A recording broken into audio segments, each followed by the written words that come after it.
So, what's going on, everybody? It's the Flying Pig here on Flying Pig United with another cheeky little transfer news video for you. Hope you're all keeping well tonight. Thank you very much for joining us and getting in here. We're going to give you the latest rundown of all the Manchester United news of the day, all the goings on, all the latest happenings with the transfer window, and the latest rumblings and rumours and all that good stuff. Thank you very much for joining us, everybody who's in here. Millwall Overfloater, Stay Clint, what's going on? Archie Gilbert, United fan, Flying Pig United fan. Archie Gilbert and everybody else as well, said you twice. How you all doing? Thank you very much for joining. Do us a favour at the start of the stream. Smash that like on the video.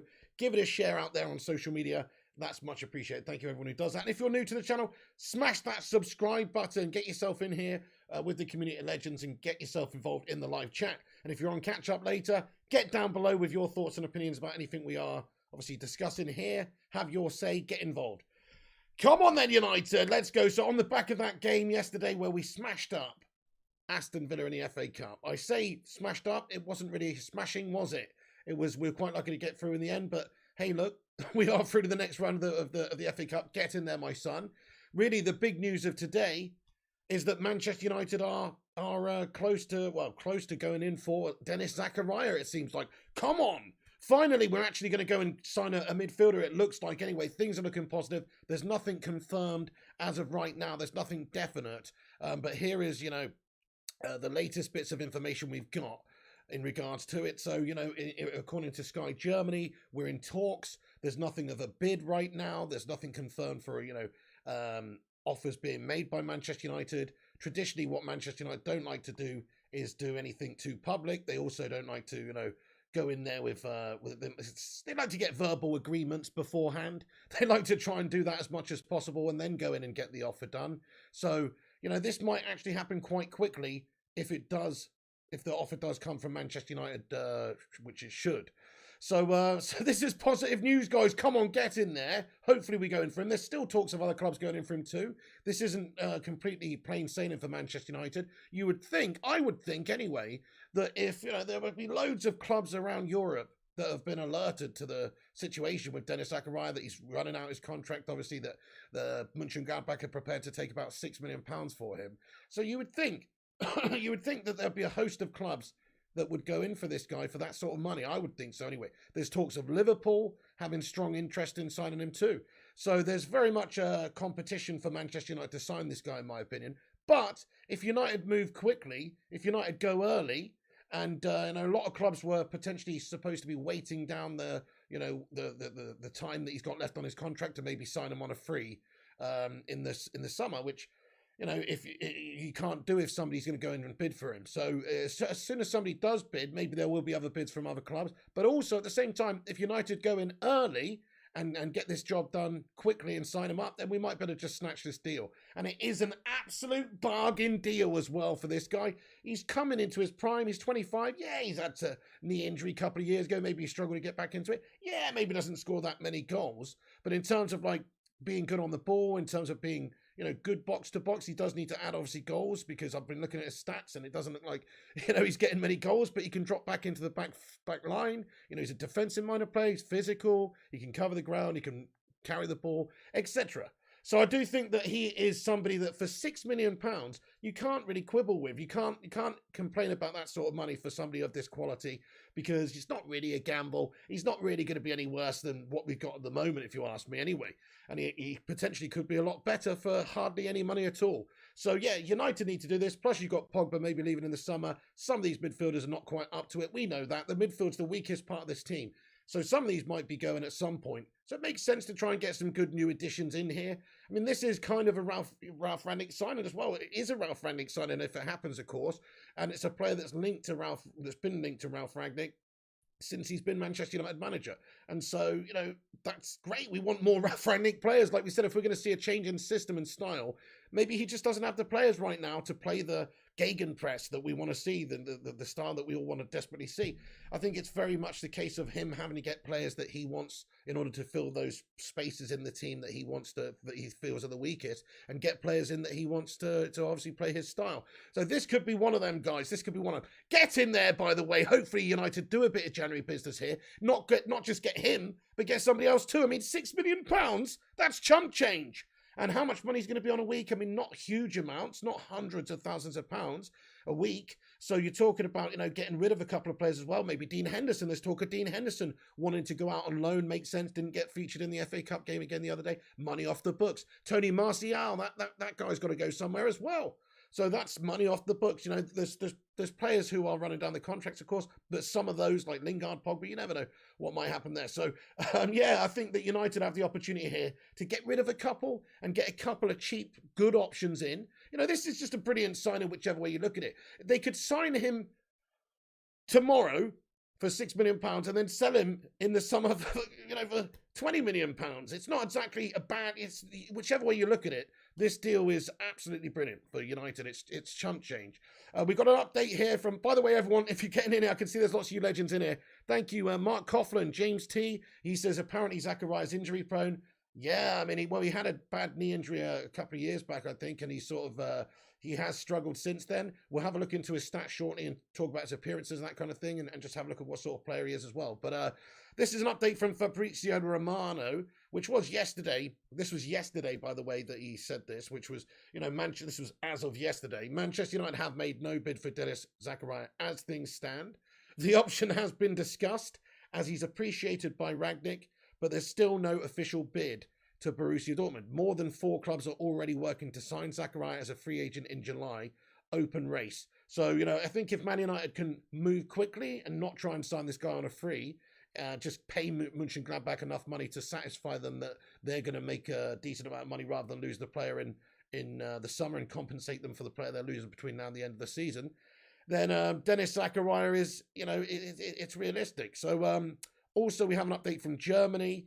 Konstantin Eckner just said at 8:58 about an hour ago, only talks between United and Zakaria's side about a January move. Gladbach haven't received an offer yet. So different reports coming out in Germany that, there's various progression in terms of this deal. Some people are reporting we're on the cusp of putting in a transfer, and obviously, various outlets reporting that there's just talks at this moment in time. So, we'll have to wait and see, but it's all positive stuff. This is how things start with obviously getting a new player in, and lots of different reports coming out to suggest that, United are interested in signing this guy in this January window as opposed to waiting until the summer now, which is exactly what we should do, guys. We've been hanging around with bloody McFred in the centre of the park. By the way, they won us the game the other day.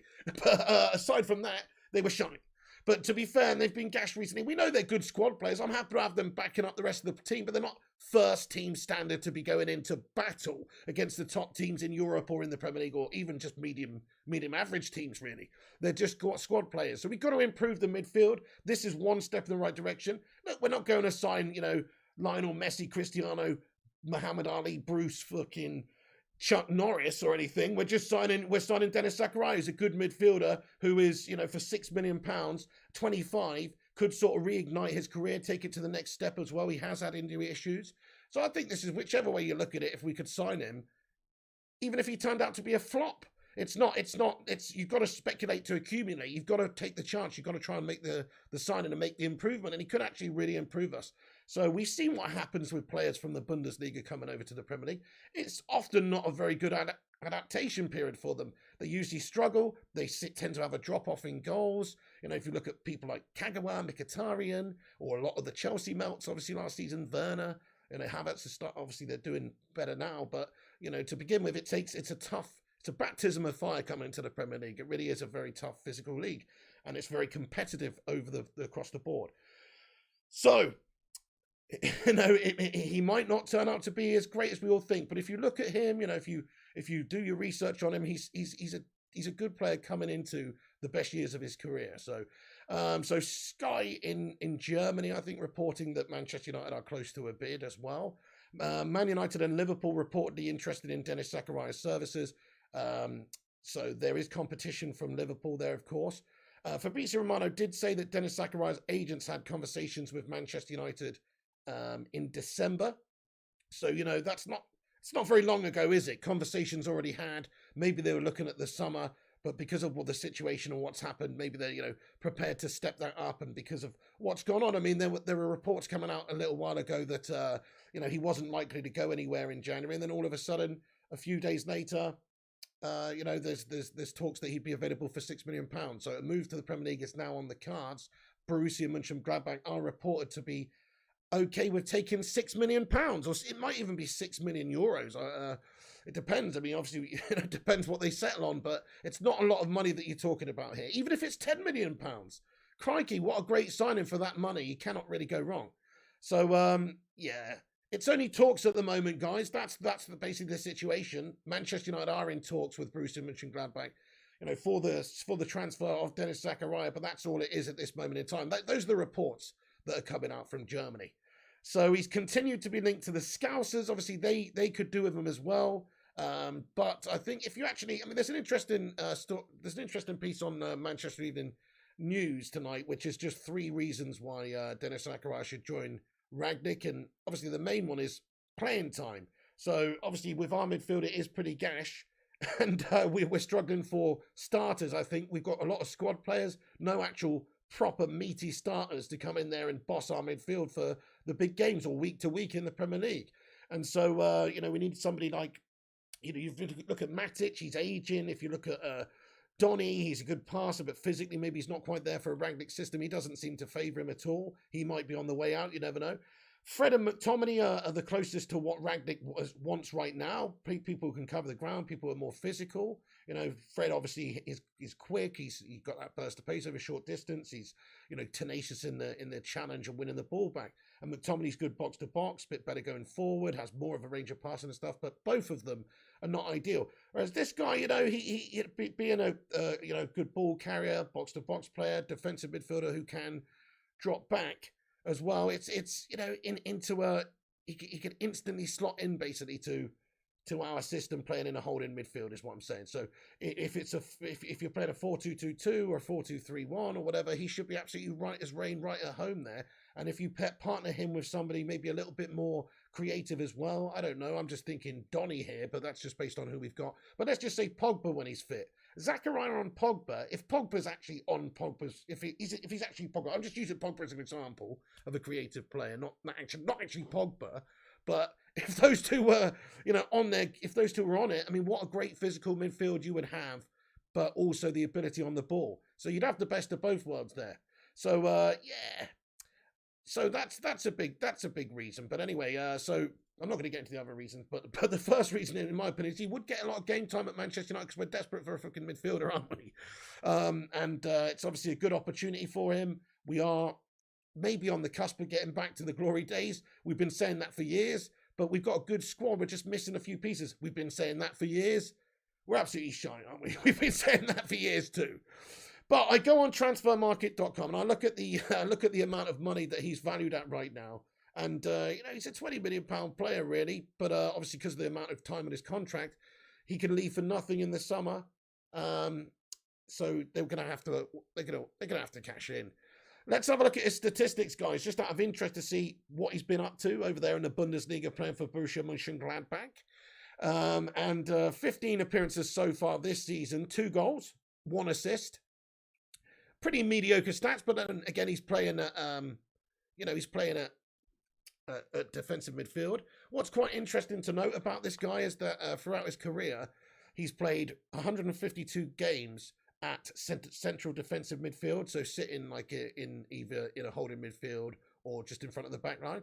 And then he's played 47 games as a more advanced central midfielder, but he's also played 18 games as a centre-back, which is quite interesting. So, somebody that if you need to, he can pop in there at centre-back too. So he's obviously got that, ability, the defensive ability too, which is very, very good. So this season, 15 appearances, 2 goals, 1 assist. Last season, 25 appearances, 1 assist, 1 goal. So again, measly stats here. We want somebody who could maybe add a couple more goals, but if he could just maybe, sit in front of the back line, protect our defence, obviously, but bring the ball forward for us as well when we get it and transition into attack, then he could be a good potent player for us and get the team going. It's not all about the stats. Stats can be misleading here. But the season before, 23 appearances, 2 goals, 2 assists. Season before, 31, 4-1. He has had a serious injury issue as well, but I think, he could get that behind him. He has struggled. He's played 40 times for Switzerland. He scored 3 goals. Come on, £6 million, guys. It's a fucking absolute bargain. Smash a 69 in the live chat if you think that Manchester United should snap this guy up for that sort of money in a heartbeat. It's a no-brainer, isn't it? Hey, Jamesy10, what's going on? Thank you. Oh, look at that. Jamesy10 says, you know what else is amazing about Zakaria? Thank you for the super chat, Jamesy. Let's get a soo in there for Jamesy. He says, you know what else is amazing about Zakaria? He's 6'3", and he can also play at centre-back. Absolutely, mate. Absolutely, like I was saying. So, you know, you're spot on that. Thank you so much. He can play centre-back if you absolutely need him to. And plus, if you're playing in that... let's just say you're playing in a Rangnick system. I don't know, maybe it's a 4-2-3-1 or something.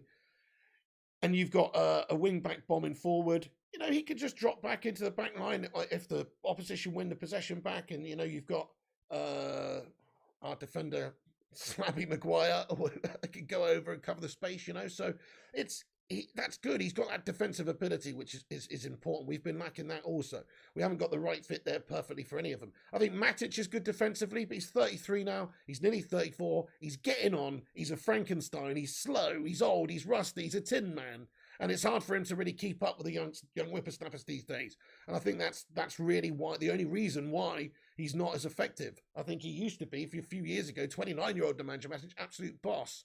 But just a few years have taken their toll. So you know, more mobile, something like Denis Zakaria would be fantastic. The other players that we've got there just not as mobile as we would like. So yeah, what's going on there, Tonk Nash 87? How you doing? I've got Ronaldo on the back of my shirt, Dean Smith. Yeah. Let me show you actually. So I don't know if you can see that very well, but anyway, right. Let's get stuck into this. By the way, guys, if you're just joining us, once again, do twat that like button. Give it a like spike. Bacon Brigade, assemble! Smash the thumbs up button on it. Let's smash 100 likes on the stream. Give it a share out there on social media as well if you want. And make sure you subscribe so you can get involved in the live chat. You only need to be subbed for 1 minute to get yourself in the chat. So do have your say, get involved. Let us know your thoughts and opinions throughout. We do have a big Q&A at the end. Obviously, I'm going to cover a bit of the news and stuff, but I will dip in and out as we go along as well. Can I wear my shirt backwards? That's not a bad idea, is it? That's not a bad idea. Okay, so Denis Zakaria that's looking absolutely great if we could pull it off. He is obviously a very like Jamesy said. He's a tall 6'3", but he can get himself around, and he's pretty decent. But at this moment in time, just to be clear, there is only talks between United and Zakaria's side about a January move. So hopefully a bid's coming very soon. But as of right now, there is no official bid or anything like that. Mönchengladbach have not received any sort of offer whatsoever, and that is the latest situation. So yeah, but pretty exciting if we can go and get this guy anyway. Okay, let's have a look at the rest of this. In fact, I'll just get into the live chat for a bit, see what you guys, before I get on to the next topic, I'll get into the live chat now. I'll see what you legends are saying about Denis Zakaria. Let me know your thoughts and opinions on this signing. Do you think it's a good one? And all the rest of it. And who do you think maybe we should get rid of in that midfield? In fact, I'll ask that question as well. I'll ask that question right now. So let's just say 1 in, 1 out. I don't think that's going to happen, by the way, but let's just say 1 in, 1 out. Which midfielder? We've got 5 to choose from there. Pogba, McTominay, Fred, Matic, Donny, and maybe there's somebody else I'm forgetting, but just out of all those guys, who would you bin off? Who would you bin right off, guys? Let me know in the live chat who you would sell in the summer or sell whenever, or just, sack off. Let me know. Okay, then, nice. So I'm going to get into the live chat now, peeps. Have your say in there. Let me just give this a refresh. Hey, Adam Partridge, what's going on, man? Thank you for joining us and getting your opinions in the stream here. He says, good to see you, mate. What CDM would you like at United? Well, in an ideal world, I would go with somebody who's got... In an ideal world, I'd do a double sign-in. I'd sign Wilfred Ndidi, and I'd probably sign Ruben Neves, or maybe even Tielemans as well. Just take Leicester City's midfield, because proven midfield in the Prem is decent, whereas ours is just lacking massively. But that's only because of the Premier League experience. I think that is quite important, but not necessarily. Chip Douglas is just get Neves in for fuck's sake. Should have signed him for the last 3 windows. There you go. So if I could have any choice of 2 midfielders, I'd probably go for Ndidi and Neves, just because you've got the passing ability. They're both, we just need a better midfield. Pogba is only a haircut, says 91 Vanced. James says, so basically everyone is making moves and all we've got this window is some bloke called Zakaria. James T. Well, who is making moves? Everyone's making moves. Who's this everyone you speak of, James? And in all fairness, Man United are going for this guy because he could be leaving for various clubs in the summer. He's cheap now. He's cheap enough now. Mönchengladbach are prepared to take a pretty low offer for him to get something back on the deal. So he's available. So we are alerted to the situation. That's what it is. It's the Glazers don't want to spend money. You're absolutely right, though. The Glazers, they don't want to spend money. They're not going to go out there and sign a proper signing like Ruben Neves, in my opinion, which they should. They could easily go and spend 45 million quid and get Ruben Neves, no dramas, couldn't they? In a heartbeat, they could manage to do that with this club and the success that they've had with all the signings, the commercial signings they've had, and just how things have been going a bit better recently. Obviously, they've had a lot of success. They're taking fucking dividends out of the club, etc. They could spend 40 mil on Ruben Neves. But instead, you know what they're doing? They're appeasing the fan base, as they always do. They're giving us a CDM. That way you can't fucking argue about it, can you? He is a decent standard as well, decent name. But he's not, proven Premier League like Ruben Neves, and Ruben Neves is robust. He plays every single game for Wolves, plays every single game. That's the sort of signing that obviously takes a bit of an investment. You've got to take him from a Premier League club, costs money, and he's also robust, he's young. So it costs a lot of money. The Glazers don't want to spend any fucking money on this squad now. They've already spunked their wad in the summer. So they don't really want to spend any more. I think they're just going to get some cheapos in. I've talked about this all window long, to be fair. They're probably not going to go and sign these sort of marquee names that we're interested in. They will end up getting, Boubacar Kamara or somebody like Dennis Zakaria, something like that. Somebody who's cheap, somebody who's available, somebody whose contract's running out, so it represents good value for money, somebody who's the right age coming up between 2025. This is more than just a squad signing as well. This is a financial signing for this club as well. They're trying to get this asset over for a cheap amount who will instantly be worth more once we've got him here. So, they're looking at it from that angle as well, which is why they're interested. Otherwise, they wouldn't give a toss. If Dennis Zakaria was 40 million quid, they wouldn't even bat an eyelid if other clubs were interested in going to sign. They wouldn't spend that money. No chance. It's just because he's dirt cheap right now. He's in the bargain bin.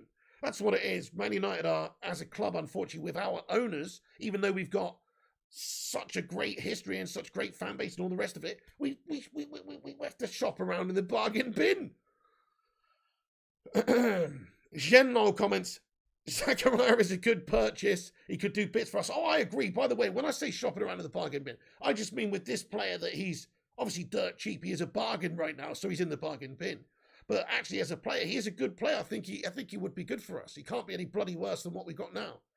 Sphinx Zoo says, slab head first. Great comment. Let's have a look at all you guys. Sell Matter, says Tonk Nash. What you said, Matic out, says James Burring. How you doing there, James? Pogba, Maguire, Martial, be gone with them for sure, says Dizzy. Pogba says Jarhead. Pogba says Overfloater. Right. Okay, so a lot of people want Pogba out of the club. Disco Dave, what's going on? Says, do you think Pogba's prolonged injury is just him waiting to go on a free end of season gash? On a free end of season. Disco Dave. Yeah, I kind of do actually. I think maybe what it is just the fact that he won't be available for this January transfer window. He's injured, so why talk about contract negotiations right now? Because I'm injured long term. So we'll talk about that when I'm fit again. And it's just a prolonging of the situation. So I think he's running down the contract to go to PSG in the summer.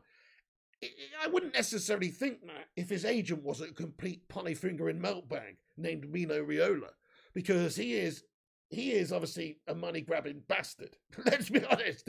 And if he can get extra money for himself and Paul, to be fair to him, he will get Paul more money too. And if that's what Paul wants, then fine. But they can get more money over at PSG guys than Manchester United are willing to pay them, because we're not mad in the head. Well, actually, our owners are bored and everything they are, but we're not mad in the head now, surely, to pay him 500 grand a week for being shit.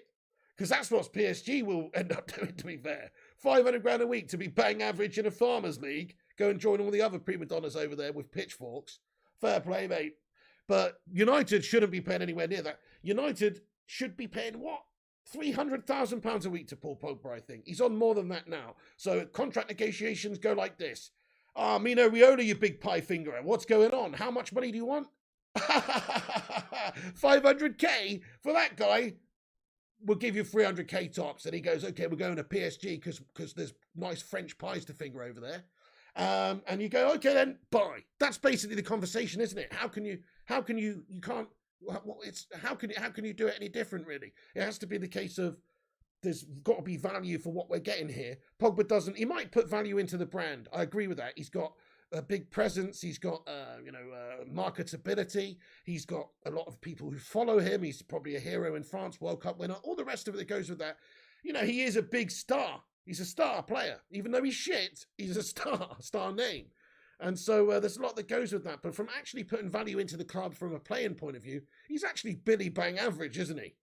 Might as well be, what's his brother called again? Might as well be that guy. Who the fuck is that guy? You know what I'm saying?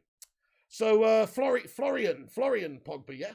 Anyway, I'm just saying might as well be him. So in my opinion, yeah, amount of money that we could end up paying Pogba is just too much for the services that we will get. If he wanted to stay on for 350 grand a week, then maybe we could negotiate, maybe we could have a talk.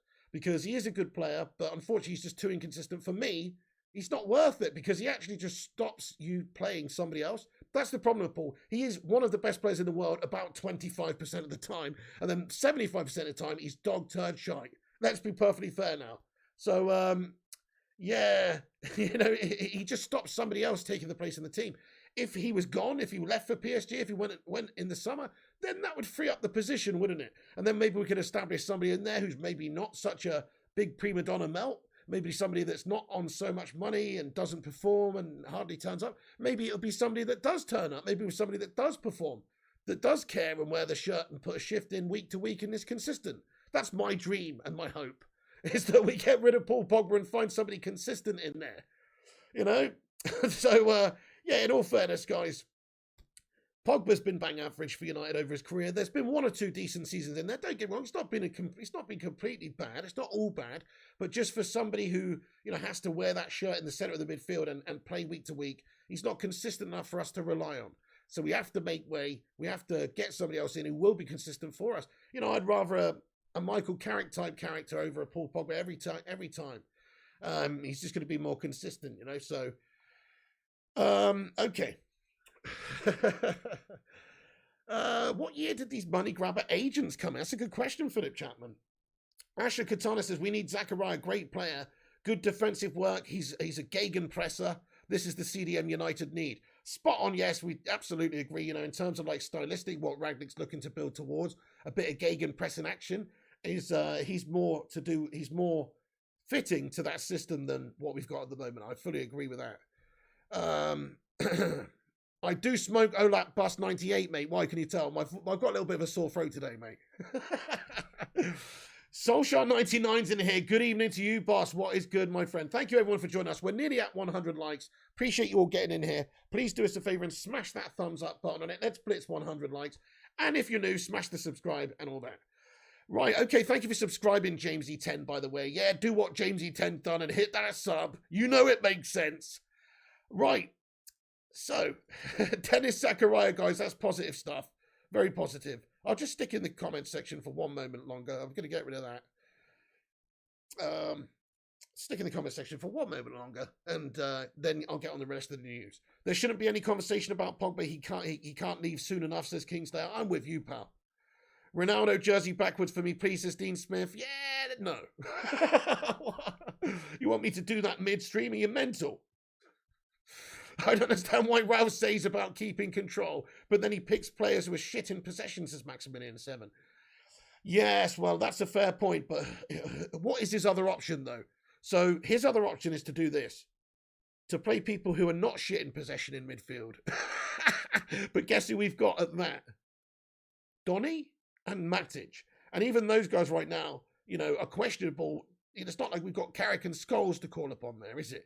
So Matic and Donny, those are the only real good actual passers. I mean, actually, to be fair, McTominay in the last game, his range of passing was pretty good.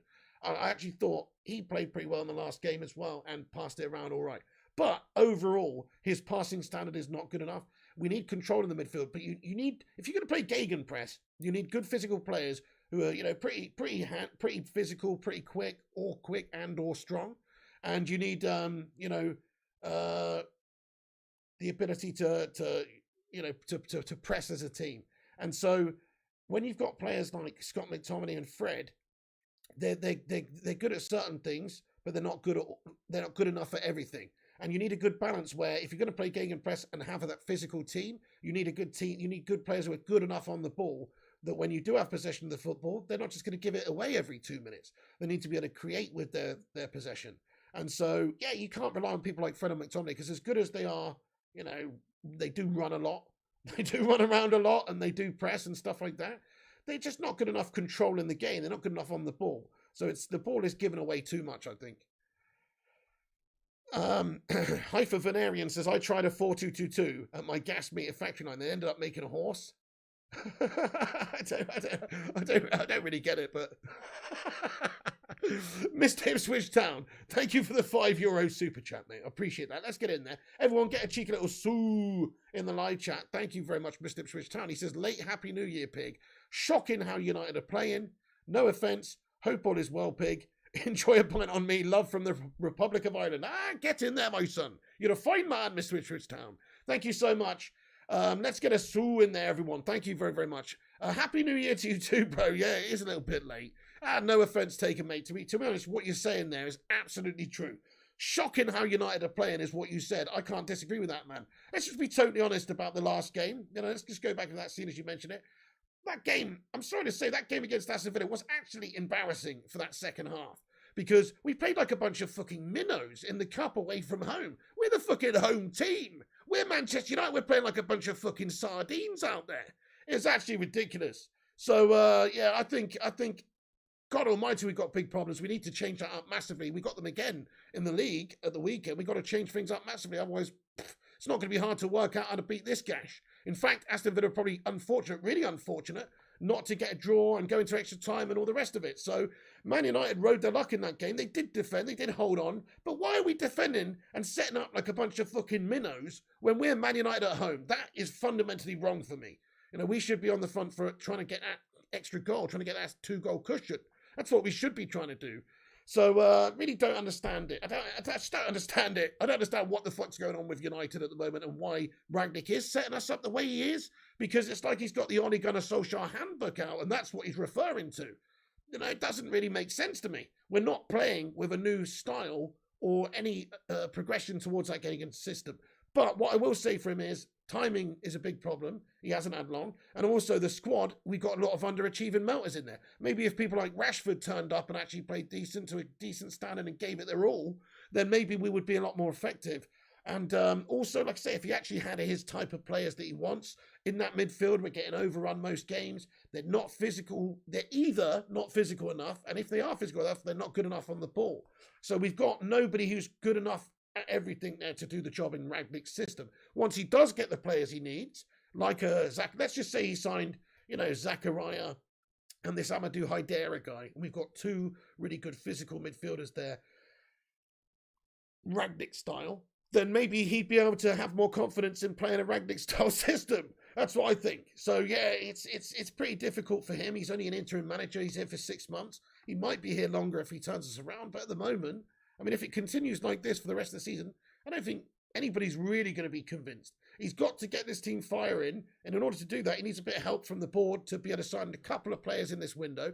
I think that's why you're hearing about every single United player being linked with the move away, is because we need to generate money right now. We need to. I think he's got the freedoms going into some sort of consultancy role afterwards to be able to say, listen, we're gonna sell a couple of these players and we're gonna use that money and we're gonna redistribute it and buy somebody else. I think that's entirely fair enough to expect that he's been given something like that in the, rather than, you're not got a transfer budget, but if you want to get rid of a couple of players and sign somebody, that's fine.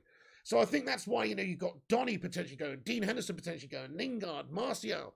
There's others, there's plenty of players being linked. There's been fresh links with Lingard going to Spurs, for fuck's sake. So apparently Spurs are interested in Jay Lingard or something like that. And also, there's even now talks about Marcus Rashford's situation. I don't think Manchester United will sell Marcus Rashford. He's man born and bred, but I do think he's got to step up. He's got to be dropped from the team.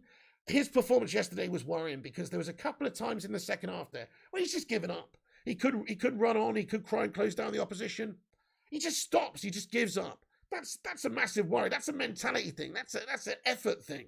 That's what bothers me. It's not about I can understand if a player's having a bad patch, but when they don't look like they're putting in the effort, that is a big problem. And yeah, you run around a bit in the first half, but when the game is not going your way and you're late deep in the trenches, that's when you got to put in the fight. And unfortunately, a lot of these guys, including Marcus Rashford, didn't put in the fight in that game, particularly him, though. I did notice a few times he just fucking stopped. So I do think maybe he's not physically fit 100% after that surgery or back to 100% match, confidence, conditioning, all the rest of it. But whatever he is, he's crap at the moment. And the only way for him to get better, I think, is to be benched, is to sack him off right now and go with somebody else and just give him a reality check, give him a break, give him some sort of mental help. Maybe, I don't know, we've got a new psychiatrist in there. He needs to spend a fucking couple of days with a sports psychologist and work out what's going on.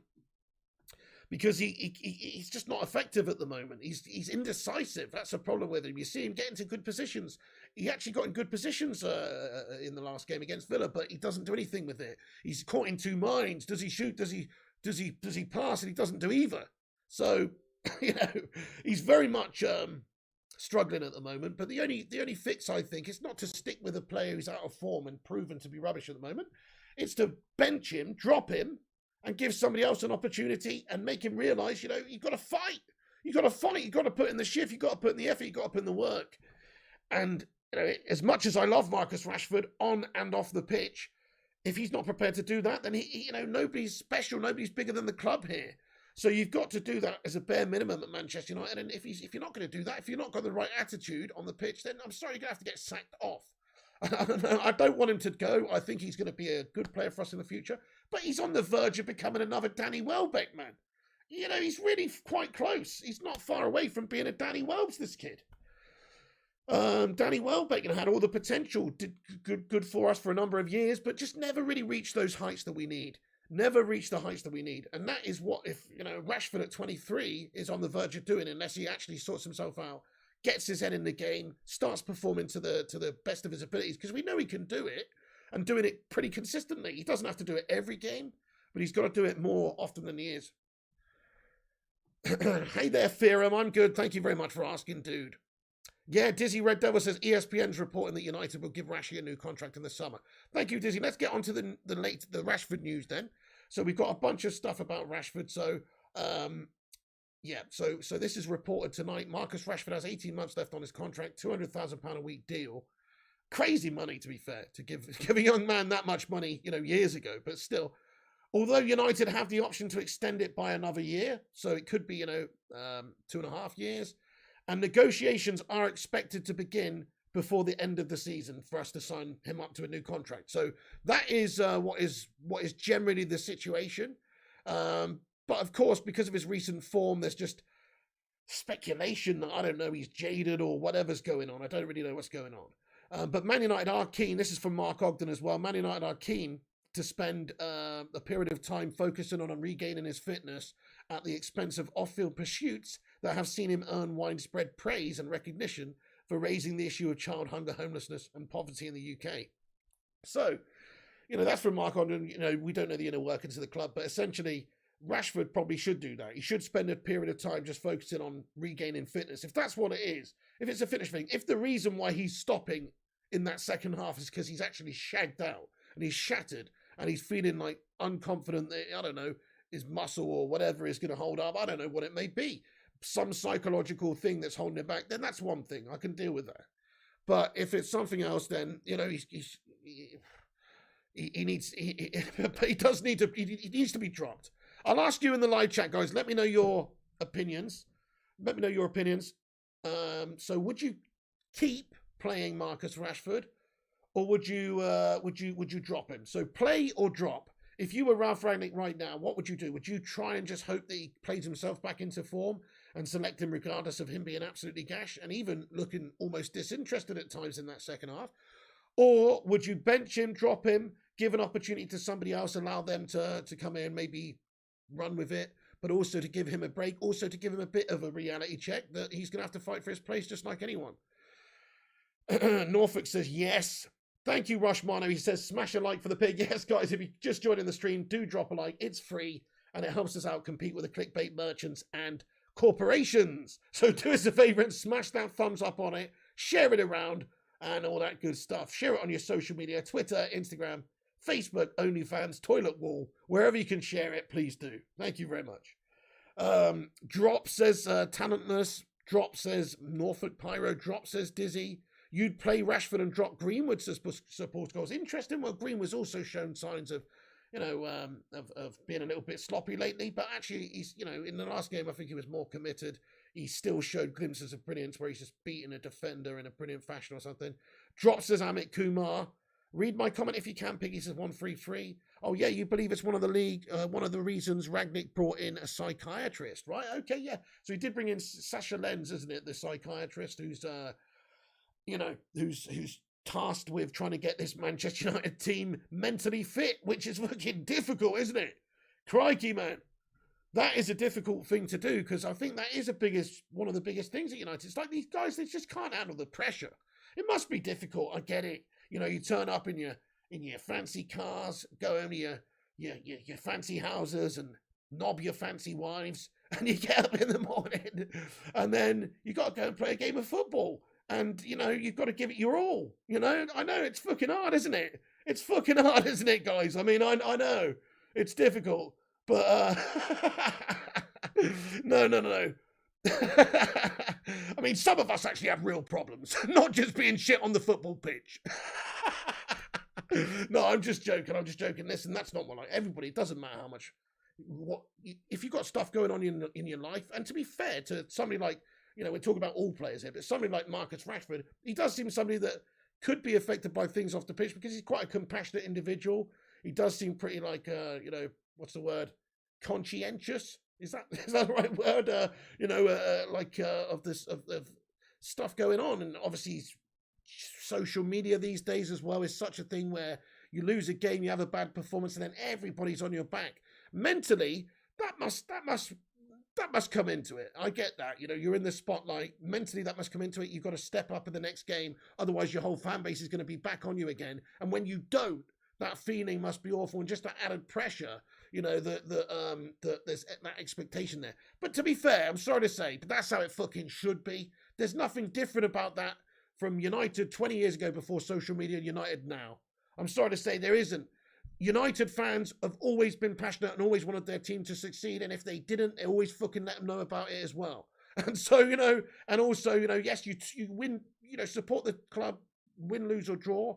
But if players are not performing for the club, if they're not showing the fight, then crikey, they would be getting a hounding, not just from the fans, but the bloody players too. The other players in the team wouldn't accept it. And so this squad at the moment, they're mollycoddled, they're wrapped up in cotton wool, they're protected, I'm sorry to say, they just got to man the fuck up. That's what it comes down to. These players have to man up. They're playing for Man United, one of the greatest clubs in the world, and they've got to act like it. They've got to act like it because they're playing like a bunch of championship melts right now, in all fairness. Right, okay, but there's the Rashford information. United are confident that he will commit his future to the club, by the way. But the player's loss of form is an issue that coaching staff and senior figures are determined to address. United will prioritise a new contract for Marcus Rashford this summer, reports Mark Ogden. So that is probably the situation there. I think we will be signing him up to a new contract. He's only 23, isn't he? He's a big asset. I mean, we were looking at the list of players the other day that are the most expensive in world football, and Rashford was on that list. He's an expensive asset. If you wanted to sign Marcus Rashford from, if you're Chelsea or Barcelona or whoever, and you want to sign Rashford, it's going to cost nigh on 100 mil or maybe more, because that's the potential that he's got, the brand, the everything. Maybe that's wrong. I think that is absolutely wrong, by the way. He's not worth that. But because of the situation, because of the transfer market, because of the player that he is, the English homegrown, all the rest of it, he's a very expensive player is what I'm saying. So we obviously want to sign him up to a new deal. We don't want to let him go. I wouldn't want to see him sold unless, let's face it, between now and the end of the season, it's make or break to a degree for Rashford, because he's got to get his season back on track. And if he doesn't, then I don't see anything improving for his situation at the club. Who should bench him, says Sphinx Sue. Yes, there is a FIFA stream tonight, OHB. Absolutely. We'll be on at about 1:45, my lad. Right, okay. So let's just cover a little bit of transfer news I got. Then we're going to get properly into the live chat. But if you're just joining us, the biggest news is hopefully Man United are on the verge of putting in a bid for Dennis Zakaria. It is being reported over in Germany that we're in talks, which is interesting. Some reports coming out also that Tottenham have contacted Jesse Lingard about a potential transfer. So that's one thing. I don't really care, to be honest. It's probably a good destination for Jesse. I think West Ham or Newcastle makes a lot more sense for him because he'll get a lot of game time there. But, if he wants to go and be a Spurs melt, probably about the right fit. No joke.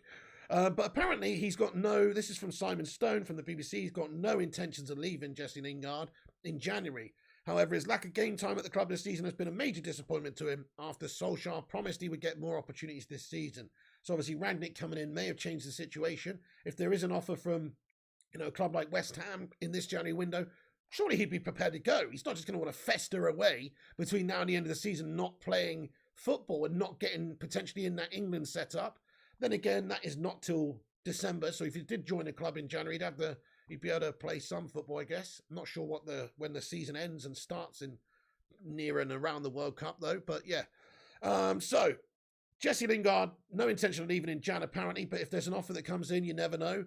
And we should look to get rid of him, to be fair, because he's just a drain on the resources between now and the end of the season, and he's not going to get played. What is the point?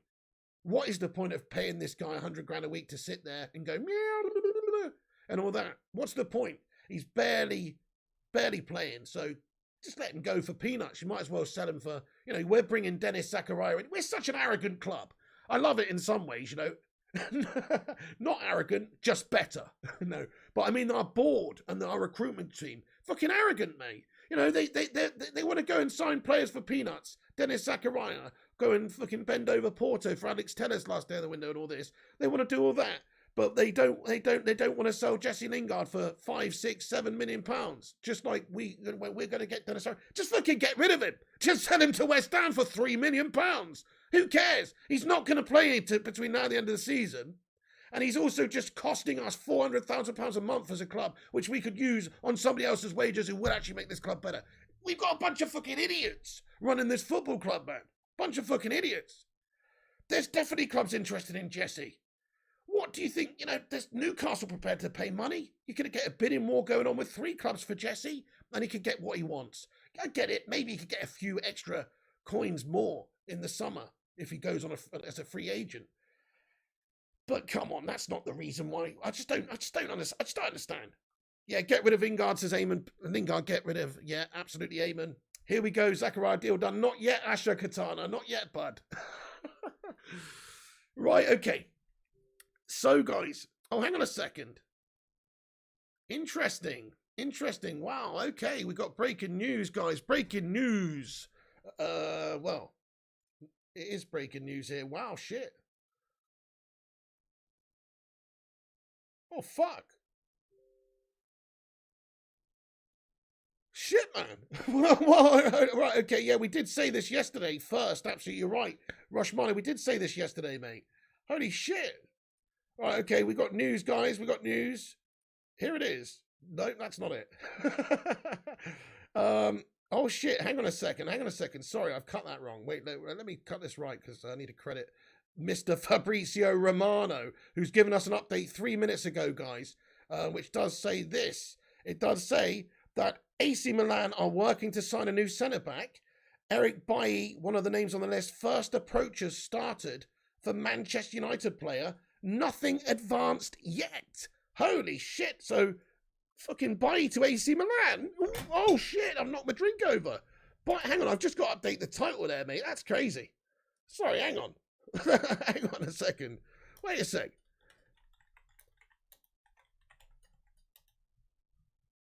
Right, okay, well, that's a bit of a surprise. I wasn't really expecting us to sell Eric Bailly right now. Obviously, we did talk about that yesterday, that there was some understanding. I mean, hang on a second. It's not a here we go or anything yet.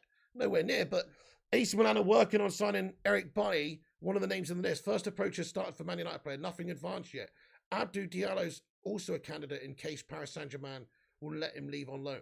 Right, okay, so just to give the update there then, peeps, that is it. Eric Bailly is a target for AC Milan. It doesn't suggest that that's definitely going to be the case. But actually, we've talked about this for a while, that Manchester United have got too many centre-backs. We've got too many gash centre-backs. He's actually not a gash centre-back. I think he's really good.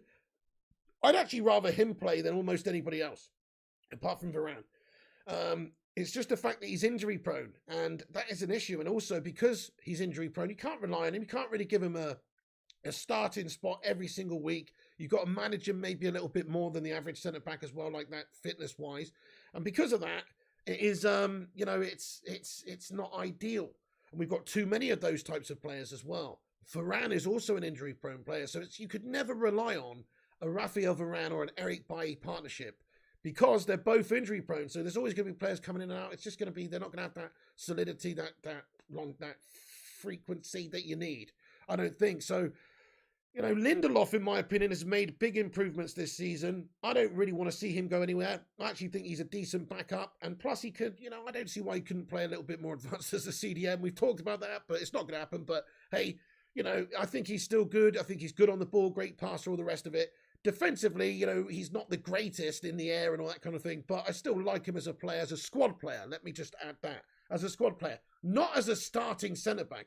This is the thing, we saw the game the other night. There was a banner, it said standards. It's got Cantona on, players on, standards. That's what it said, Man United standards. Well, our standards have slipped and dropped absolutely fucking massively over the years to the point where we got Phil No Bones Jones, Eric Bailly, Victor Lindelof, and fucking Slabbington Maguire as our centre-backs. And of course, Raphael Varane's come in. I think he's a great player and I think he will be good for Manchester United if he can stay fit. But that is a bit of a big if, in all honesty. I think it's fair to say we need to look towards getting to those higher standards. I always talk about Rio and Vidic on this channel, guys. You're fucking probably sick of hearing me talking about Rio and Vidic, but I always compare to that. You're never going to be another Rio or Vidic, but the standards, that's what we're talking about, the standards. God almighty, that backline back then, compare that backline to this standards of this one. It's night and day.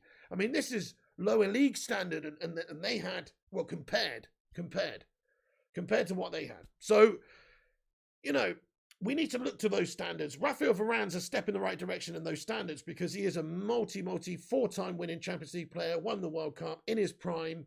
Great signing that, whichever way you look at it. Even though he is injury prone, he seems committed and good when he does play. So I think he's stepping in the right direction there. But we need somebody, another beast, to partner him who can actually be like Rio and Vidic, who can try and get to those standards again to cement a partnership. Maguire's not that. Maguire's a big slabby breeze block of a melt with too many holes in. He's useless. Lindelof, I like him, but again, defensively, is he really good enough? Is he really good enough? Can you rely on him? He has improved a lot this season and played very well most of the season. I'll give him that. Bailly, injury prone. Maguire, shite. Phil Jones, Gurner. And absolutely, injury prone too. And also, I rate him though. Fair play to his passion and stuff the other day. I say give him some chances at the moment. But realistically, none of them are the right fit to partner Varane. We have to look at signing somebody. So what does that mean? You have to get rid of some. So Eric Bailly might just be one of those casualties that falls by the wayside here. Delict says Norfolk Pyro. Wiggy says love the Iceman. Yeah, he's grown on me this season, I must say this year he's been committed as fuck. He has tried to improve. He has improved. He's been much more consistent. Barely made any errors, really, compared to, Slabby Maguire, say. He still had his moments. But, I think he's improved. Jones over Maguire says talentless. Oh, 100%, mate. Yeah, I totally agree with that too. So, guys, that is great breaking news. Thank you very much for that. Oh, wow. Holy shit. So, Eric Bailly. So, Di Marzio reporting in Italy that Eric Bailly has agreed to join AC Milan in the last few hours. There have been positive signs from Manchester United. Milan are making their final evaluations. You what? So, in terms of Bailly having the interest to go, fuck me. Eric Bailly's going to AC Milan, mate. That's coming out of nowhere. You know what, though? I hope this is a decent sign in terms of us being prepared to do multiple business in this window. I hope we can actually sign multiple players here. Because there's a possibility if we're making room, we're getting rid of 4 or 5 other players apparently, or at least 2 others that you would think. People like Martial would probably go. and then somebody out of the rest. So you'd think probably 2 more players will probably go in this January window. If Eric Bailly goes, then, you know, I would hope to think we could get a couple of players in. I mean, Zakaria is £6 million and he's dirt cheap nothing. So this is what I was talking about earlier. Ralph Rangnick probably has those freedoms to be able to redistribute the squad a little bit here with selling a couple of players and signing in players he actually wants. I guess he's deemed Eric Bailly sort of surplus to requirements. Bailly, we know, has not been happy. You know, Rushmano gave me information from an insider the other day that Eric Bailly wasn't happy with the lack of game time and all that sort of stuff. And obviously the situation was, you know, that he wants to play. He wants to play. The thing is, I've always said about Eric Bailly, which is because he's injury prone, if I was him, I wouldn't really be too bothered about playing every now and then, because what else are you going to do? Go to another club and be injury prone and not play? You know, so it depends. Maybe he feels like he's physically fit now. The fact is, if you look at Eric Bailly's career at United, he's been very good recently. You know, he has been decent recently when he's played, but like, yeah, he didn't play a lot for a couple of years. He was always injured. He was always suspended or whatever. He barely played for a couple of years. It's been a pretty non-career at United. It's just never really got going. It's a spluttering career. I actually think he's a great player, by the way. Like, just so you know, I think he's a great player. Like, if he could stay fit, I would think he would be a good partner for somebody like Varane. But obviously he can't stay fit. And I guess Rangnick doesn't agree with me. So maybe that is it, guys. Wow. Matic centre-back, says Chris Benoit. But there you go. Eric Bailly has agreed. Let me just get this tweet up on the stream for you as well. So you guys can see. But, yeah. Wow. Okay. I wasn't expecting that one. That is some breaking transfer news we've got. I'm going to have to update the video title here, I think. I mean, hold on.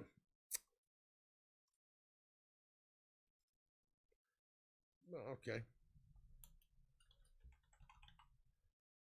Fair enough.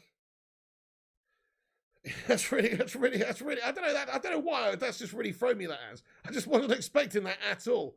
Guys, fair enough. Okay, right then. Right, let me just get this up here, guys, so you can see this. That's not the one. Okay, so this is another tweet. Di Marzio in Italy reporting that Eric Bailly has agreed to join AC Milan in the last few hours.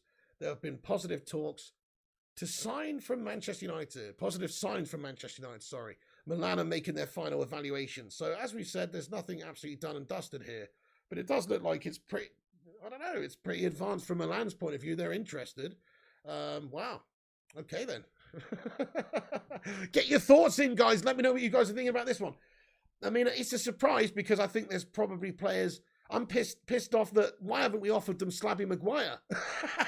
Maybe we did and they just gone, you what? He's on 180k a week and he's a big Easter Island head. You want us to take that guy? Fuck off. We will have Eric Bailly, though. You know, maybe it went something like that. Because, you know, I'd rather keep Eric Bailly than Harry Maguire, in my opinion. From a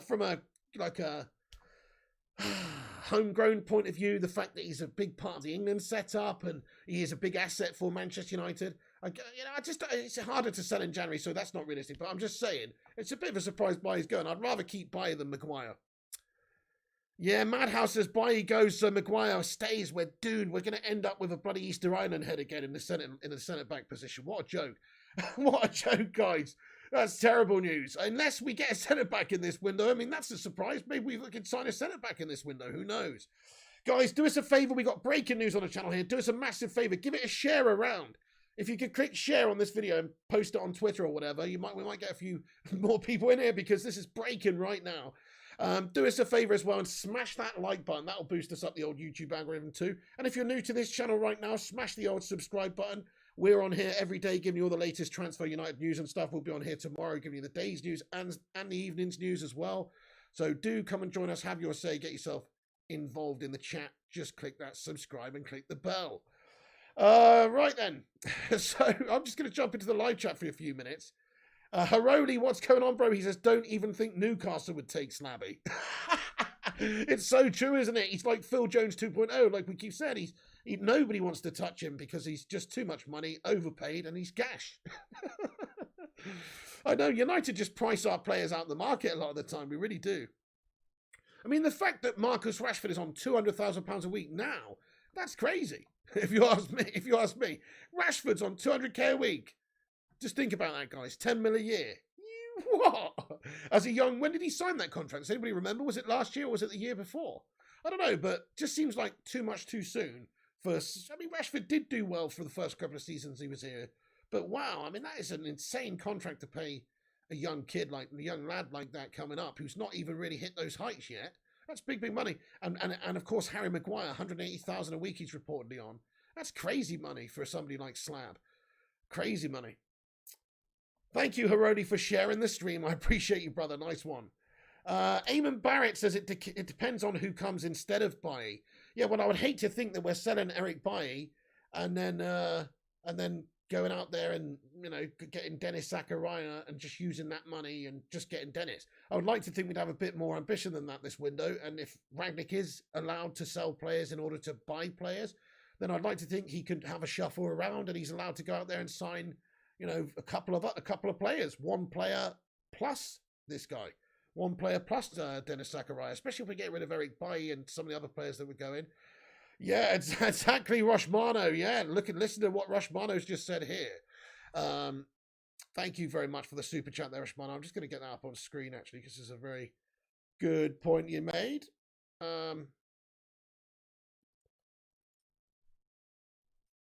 Yeah, so this is what Rushmano says, everybody. He says... No, he doesn't. He says, suddenly, Zakaria makes sense as a centre-back option. Let's put that there. Suddenly, Zakaria makes sense centre-back option, 20 million plus for Bailly. Yes, please. So there you go. Obviously, we talked about Dennis Zakaria having played 18 times at centre-back throughout his career. He is a central defensive midfielder, though. But he could drop back in there, I suppose, if you needed to. So just a bit extra cover. But also, he's going to play CDM for us, I believe. But, 20, that's what I'm saying. He's got an option there. We've improved the midfield. We haven't really weakened the defence either that much. Maybe in terms of depth, definitely in terms of depth we has. But is Bailly a shoo-in to start every game? No, he's not. So it's not like we've really weakened the defence. We still have multiple defensive options. In fact, maybe Rangnick's gone, hey, you know what? Phil Jones was like in the janitor's closet, tied up. Well, I'm going to go and fucking release him. That's what he's done, hasn't it? He's released the hounds on Phil Jones. He's revived Phil Jones here. I know Phil didn't play in the last game, maybe had a knock or whatever. But maybe he's just looked at Phil Jones and gone, crikey, actually, that game the other day, he's pretty committed, this guy, in training. I like his mentality. I like his passion. He's like having a new signing. He might not be the best. He might not be a starter, but he could be my rotation player. He could be my backup. We've got enough there. We've got Phil Jones, Maguire, Lindelof, Bailly. And then he's looking at the youngsters, maybe like Mengi coming through in the future and people like that. So, yeah, I think we have got too many centre-backs. It does make a lot of sense, this one, doesn't it? Whichever way you look at it, it does. It does make a lot of sense. Wow. Oh. Wow. Rashford is Mrs. Gash and Maguire, says Jay King. Morning. Hey there. What's going on, Jaden Peter? Dog's not happy to hear about Bailly. Oh, no. Yeah, well, that's the thing. That's the thing. He actually, if you look at some of the performances he's put in for us compared to some of the performances that, say, Slabby has put in this season, then we're selling the wrong centre-back. We should definitely be getting rid of Slabbington Maguire. Thank you very much, Rushmana. We now have a report from Sky Italy. Breaking news. Sky Italy are reporting this. Let me get it up. Sky Italy reporting Milan. Positive signs for Manchester United's buy for future. Casale is being monitored. Right, let me get this on the old screen as well, mate. Oh, wait, hang on a second. But anyway, so there you go. Sky Sports News reporting it that the deal is oh, hang on, let me translate it for you because it's in bloody Italian. Let's get it on the old Google Translate here, right? Okay. Thank you for that super chat, by the way, Rushmano. Can everybody put a soo in the live chat? And I could not agree more with you as well, bud. Right. Here you go then. Look at this. So, Sky Sports in Italy reporting that positive signs in for Manchester United's buy for the future. Casale is being monitored. So sorry, I just want to just get some of these. There's a lot of different news articles. I want to put them all up here so you can see different sources that we've got here about this. So there you go, peeps. There you go, peeps. So that is the current situation with Eric Bailly. There are talks underway between Milan and Manchester United by the looks of it. Positive signs for Manchester United's Bailly. AC Milan are working to sign a new centre-back. This is from Fabrizio Romano, who says that first approaches started for the Man United player. So there you go. The approaches. Actually, hang on. Let me just change. Right. So yeah, guys, get your thoughts and opinions in about this. This is breaking. This is pretty interesting. Pretty interesting stuff. Pretty interesting stuff, guys. We're nearly at 150 likes. Smash the thumbs up. Get your thoughts in. I'm going to get into the live chat now and just see what you legends are saying. But breaking news, guys. Eric Bailly may be leaving Manchester United if they can agree a deal with Milan. If we can get 20 million or whatever, like Rushman has suggested, somewhere around that sort of money. Get some money for him. They can use that money to then go and sign another player in this window too. Ralph has a reshuffle. We get a better overall squad. James says that's one gone. Yeah, you know what? I've always thought it's funny, isn't it? When it gets to a situation like this, I think you realise and find out just how you feel about a player leaving, because now that the prospect of him going is on the cards and that Milan are in for him, it's like, I'm not really bothered.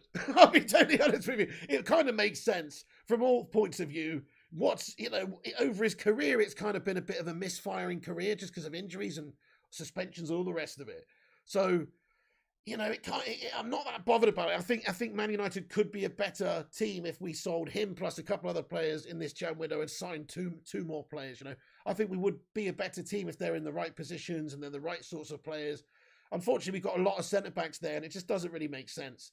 So maybe this is a sign also that Rangnick's not too keen on playing free at the back or anything. He did say previously, maybe he would play free at the back at some point. I don't really see it happening that often.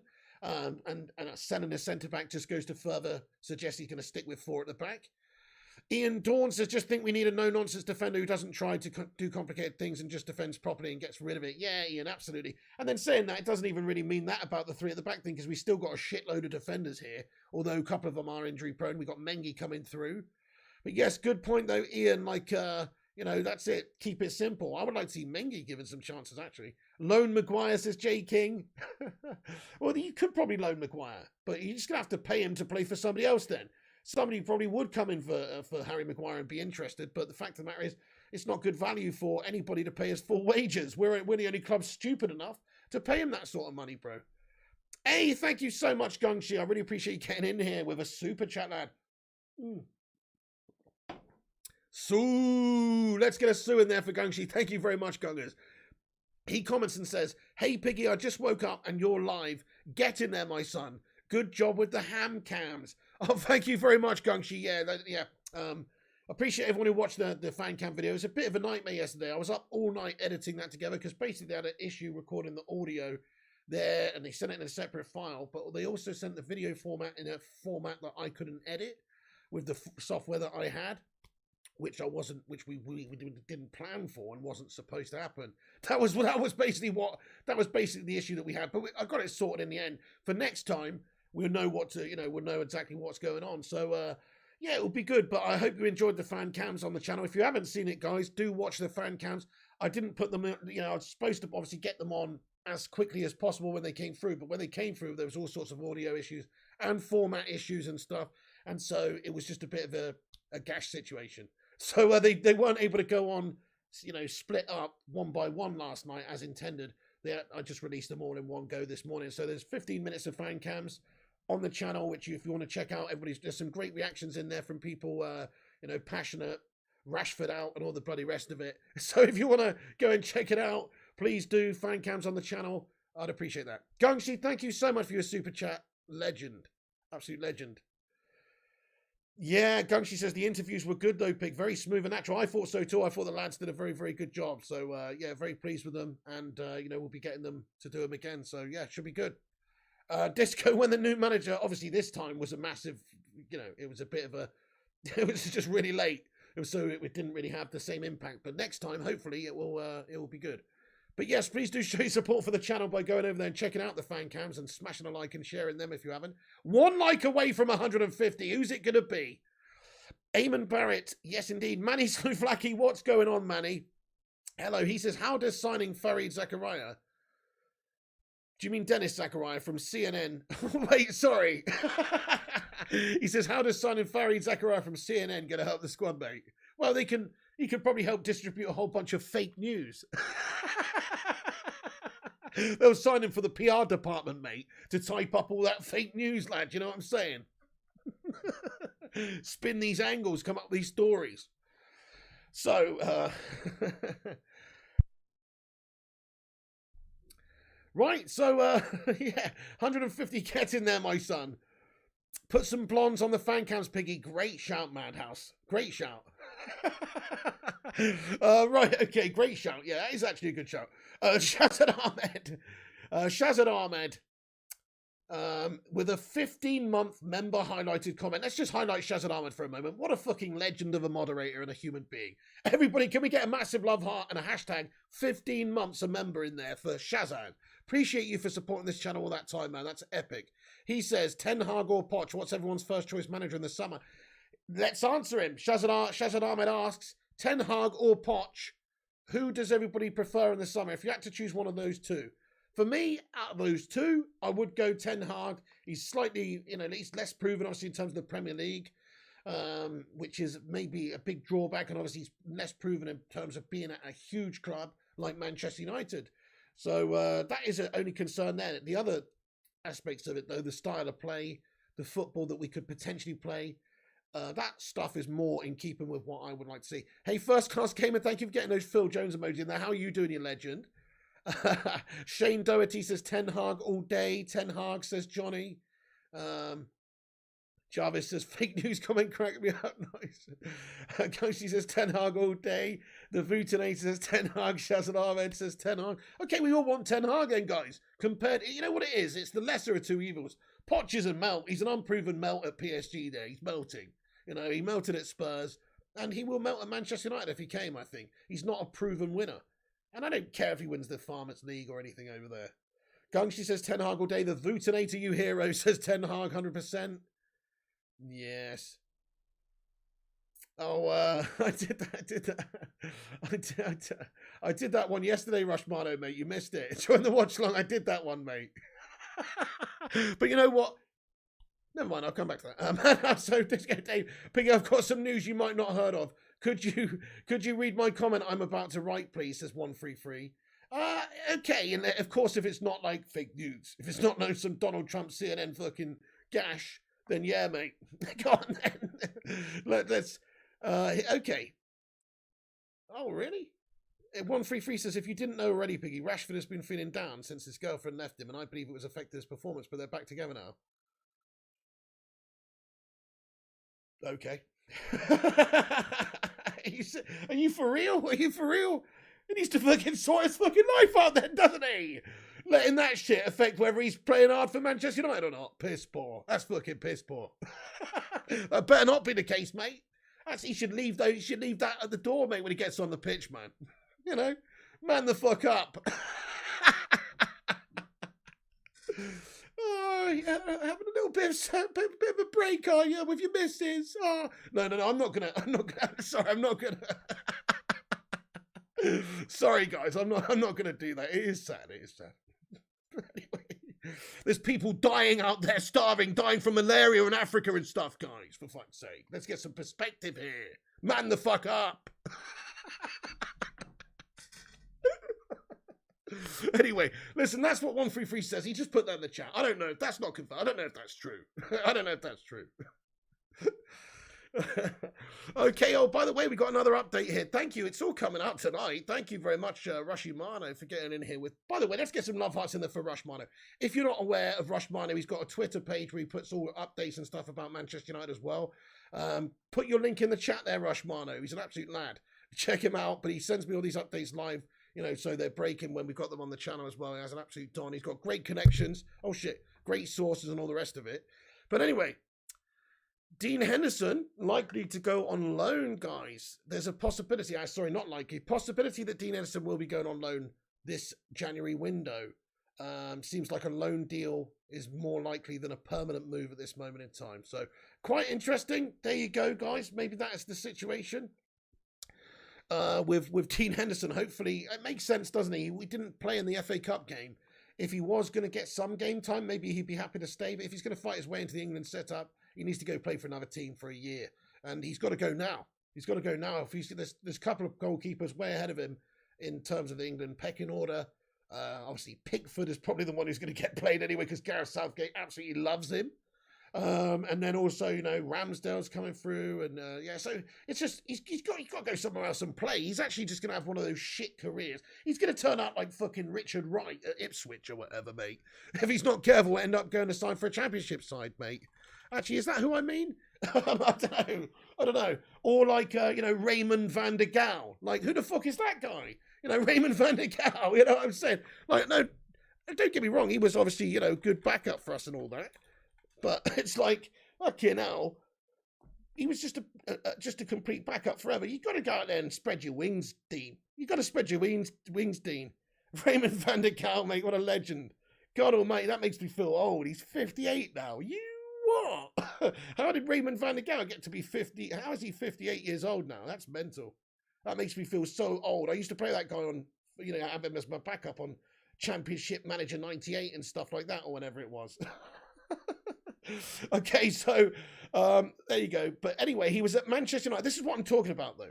Raymond van der Gaal, the reason I just searched him is because he was at Manchester United for 6 years. And he played 37 times for Man United. 6 years and he played 37 times. What the fuck's the point? You know what I mean? What's the point? That's five odd games a year. What's the point? You could go and play for a lesser team, which he did. He went to West Ham and didn't play any games. And then he went to RKC, Rauwerk, and played one game.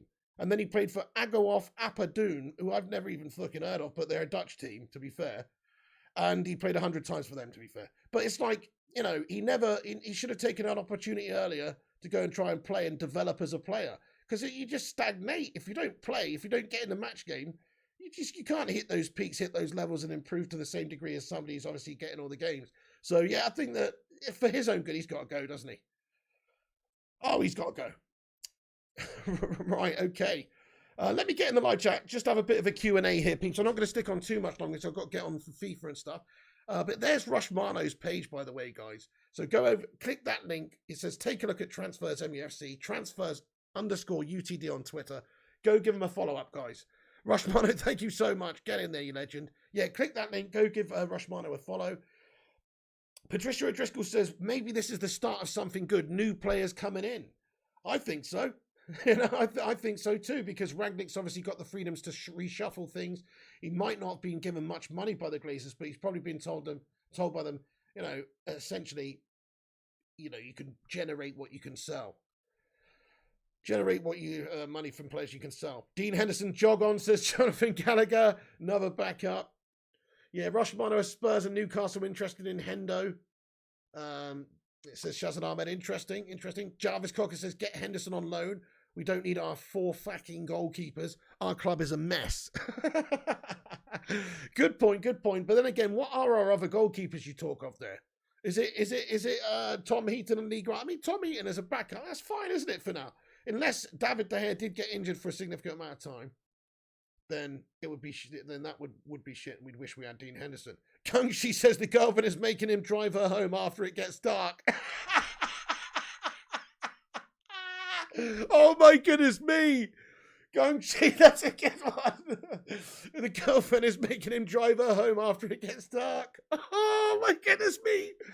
Marcus Rashford, come on. No, let's not joke about this, by the way. Marcus Rashford just needs to he needs to be dropped, in all fairness. I like Marcus Rashford on and off the pitch. Not at the moment on the pitch, but you know what I'm saying, over what he's done so far for United up till this season. No, I say fair play to the lad. But this season's been shite. He's looking off the ball. He's looking like he's not really committed in certain areas. It's just time to go. It's time to, not time to go. It's time to go be dropped. Time to be dropped from the squad. Get a little bit of reality check and all the rest of it, and work on the mental aspects of it and fight your way back in the team. Johnny says, Flying Pig, how long can I have to sulk about splitting up my misses? 2 weeks, then it's time to you to go and go and I'm not going to tell you, Johnny, but it's time for you to get yourself out there, lad. I'm just kidding. It's different for everyone. Raviopi says, big news. FA Cup lost. Arsenal owner decided to sell the club. He said, Gash Club. I should read things before I say them, but that's true. Greenwood is just too greedy, says First Class Gamer. Yeah, once again, not willing to, pass when he should in that game. I agree with you. He needs that coached out of him. If he's going to play number 9, that's fine. You have to have that killer instinct, that finishing, desire, and also just that little bit of greediness about you. But not as a winger, not as a wide player. You've got to be for the team. So I do think that he has to get that coached out of him at the moment. If he's going to play in that position, then he's got to play with more of a, assist-minded approach, I think. That's a fair point. Thank you, First Class Gamer. Eka Ichsani says, get rid of all the unhappy players. Yeah, absolutely. If you're unhappy, get out, son. Rashford hasn't been the same since the abuse he took from the Euro system. That's an interesting point. Fair enough, Dilvani. Well, like I said, there are obviously other stresses that come from being a footballer in the spotlight. I mean, I can't only imagine, to be honest. But like I said, there's a lot of great stuff that goes with it too. But obviously, yeah, there is going to be some horrible stuff, like people hurling abuse at you, either from the sidelines or on social media. So yeah, it's just one of those things you got to deal with, though. Players have always had that. In fact, the stands from 20 years ago in the 80s and stuff, 30 years ago, 40 years ago, is almost, well, it is, we're getting old, Pete. But anyway, in the 80s and stuff, crikey. I mean, I was born in 87, but I'm just going on football history here, obviously. Having watched a lot of what was on the terraces back then. It's a right fucking abuse-laden place, guys. So, crikey, and a lot of players had to put up with it then. It's no different now. 21 Nick B says, FIFA tonight, big. Absolutely there is. Hey, Gungshi, thank you so much for the 170 NT super chat, you legend. He says, Ralph should sell all the backup goalkeepers and sign up the Flying Pig. Mate, he could do a lot worse. Gungshi, honestly, mate. I'd be having heating out for that number 2 spot in no time, lad. Rushmano says, we've got a transfer update. Let's take a look at this. Okay, thank you very, very much. Okay, wow. So we've got a Manchester United. We've got a source here that suggests that, oh no, wait, hang on. Oh, that one's not working. Hang on. This one here. Okay, we've got a source here that says Milan internal valuations about Eric Bailly. There is agreement in principle, but the possible stay in the Africa Cup of Nations beyond the closure of the transfer window would block the loan. That's to...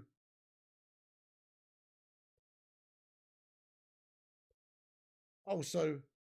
Anyway, so reports, negotiations are advancing anyway, basically. Negotiations are advancing there, guys, which is great news. So, yeah, well, is it great news? It's great news if we sell him and then redistribute that money throughout the squad and actually, have a really good, improved team by the end of the window. Thank you, Danny Strutt, for subscribing to the channel. Nice one, Danny. If you're new, do what Danny's done and hit that subscribe button. You know it makes sense. You 100% we get a CDM, says Adam Partridge. Loan, says Johnny. Hang on, that's just one. No, that was just one source. I don't think it is. Surely it's not going to be a loan, this one. So AC Milan are looking to... So this is from Fabrizio Romano, obviously, that one. Look at that. AC Milan looking to sign a new centre-back. Eric Bailly, one of the names in the list. First approach...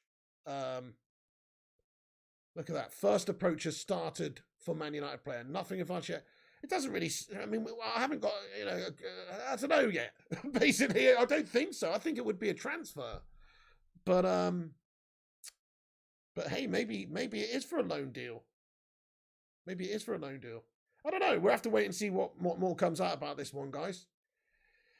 Bailly wanted to go in the summer, so did Donny and Ollie block them. They need to leave, says Dilvani. Yeah, that's right. I could see Donny going in this window too. I could see Dean Henderson and Donny van der Beek going in this window. And then there's still Jesse Lingard and Martial to think about. We could have a mass exodus on our hands. And good. So bloody good that would be if we could do that too. That's exactly what we need. We do need to get some of these gash players out. We do need to get better players in. And in order to do that, you've got to get out with the old, in with the new. And so, yeah, I think it would be great, wouldn't it? Jesse going to West Ham on loan, says Jamie McDonald. Maybe. He's probably the most likely. It's probably the most likely destination for him. Newcastle are sniffing around. They got all the money, don't they? So they might be able to persuade him to go there. Spurs are supposed to have an interest in him at the moment as well. So, there's a few options on the bench for Jesse, but he's supposed to be keen on staying at Manchester United until the end of the window. to the end of the season, and then leaving in the summer window as a free agent. That's what he's hoping to do. Apparently, anyway. Apparently, that's what's being reported by people like Mark Ogden, etc. So we'll have to wait and see. Is Jesse going to West Ham? Oh, I read that, didn't I? Yes. Change is the only constant, says Amit Kumar. I like that, Amit. Yes, lad. Get in there.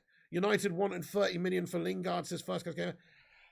Yeah, I know. That was in the summer, wasn't it? What a joke. What an absolute joke.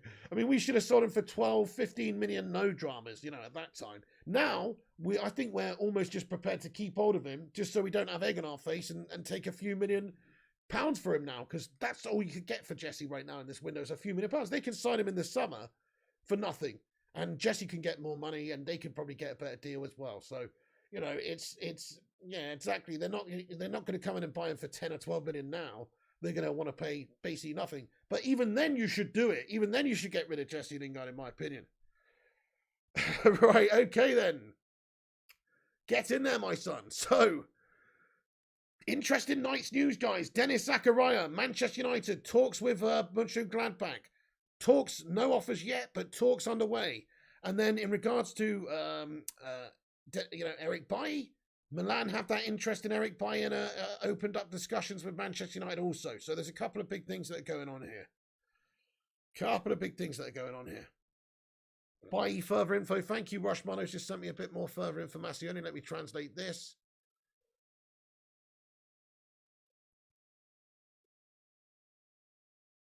Okay, interesting. So yes, this is the situation. Just to give you a bit more background. Thank you so much, Rushy, for sending this. So just to let you know what's going on at the moment is AC Milan are following a player called Casale del Verona for the future. And they tried to understand if it can be done immediately on loan. Is that what it is? So they're looking for a loan deal player. So Nicola Casale plays for Verona. He plays for Hellas Verona. He's 23 years old. So they were interested in this player. Oh, sorry. Casale del Verona means Casale of Verona. It's in Italian, for fuck's sake. All right, anyway. So Nicolo Casale of Hellas Verona. They're also interested in him as well. But there's a chance that Eric Bailly might be the option as well if they can't do a deal for a loan. So I think that's what that means. I think it means they'd rather get a loan player on the go, maybe. But if they can't, then they would be prepared to buy Bailly for cheap. I think that's pretty much what this means. Thank you, Patricia O'Driscoll. Says, great show tonight. Appreciate that one, Patricia. Yeah, we just happen to be on here when there's all the breaking news and all the stuff going on. So we're giving you all the info, all the background here as well. So it does look like Milan have an option to buy one or two, or interested in buying one or two centre-backs here. Greenwood thinks he's Salah, says Ika Ichsani. Thank you for that, Patricia. I appreciate that one. If you are enjoying the show, guys, make sure you do what Rushmano says there. Hit that subscribe button, smash that like on the video, and do stick around. We're on here every day giving you the latest news as and when it breaks. Right, okay then, guys. So, yeah, I'm just going to stick around for 2-3 more minutes. I do have to go because we've got the FIFA stream coming up, and otherwise I won't get that started until God knows what time. But, I could probably stay on here and there'll be more breaking news in a minute. It feels like one of those nights, in all fairness. But let's just wrap it up. Let me get into the live chat first anyway and see what United's got to say. We're nearly at 200 likes, guys. Smash that thumbs up. Let's see if we can get 200 on this one. That'd be amazing. Appreciate it. Paul says Bailly can go. He's no good as he can't stay fit. Yeah, that's his concern, isn't it? If he was one of those players you can rely on, like if he had Slabby Maguire fitness, but Eric Bailly qualities and skills, we'd probably be all right. And Eric Bailly's speed, But if he had Slabby Maguire's durability, then we'd be fine. But unfortunately, he doesn't. He's got Ledley King's durability or whatever. He's just injury prone. It's a big shame. And in all fairness, we need to get somebody who can improve other areas of the team. I think that Phil Jones performance the other day has kind of convinced Rangnick that he's got too many centre-backs and he can cash in that area and use that money better off, well placed in a different position, like getting this Dennis Zakaria guy in. So it's out with Eric Bailly, buy in Dennis Zakaria. You've made yourself a few million maybe there as well. It's a no-brainer for the squad, actually, when you think about it. Like, if you had to improve one area, you look at the players where we got too many players and where we need players. and improve the quality of those players, then yeah, it does make sense to get rid of our centre-back, in all fairness. So actually, it's pretty clever stuff here if United can do it. If we can, get rid of him. Plus, I'd like to see us sign somebody else in this window, if we've discussed. Jones in, says David Bez in. Oh, 100%. He definitely deserves a chance, mate. He definitely deserves a chance. He showed more passion and fight than our players did all season in that one game. So absolutely agree. I couldn't agree more with you. He needs a chance. Great info, though, there. Thank you, Rushmano, for keeping us up to date with all this information here. More info coming in. Let's just see what this says. Thank you, Rushy. Yeah, positive signs from Man United in regards to Eric Bailly. Player, apparently the player's already agreed verbally that he'd be interested to join Milan. These are reports that are coming out.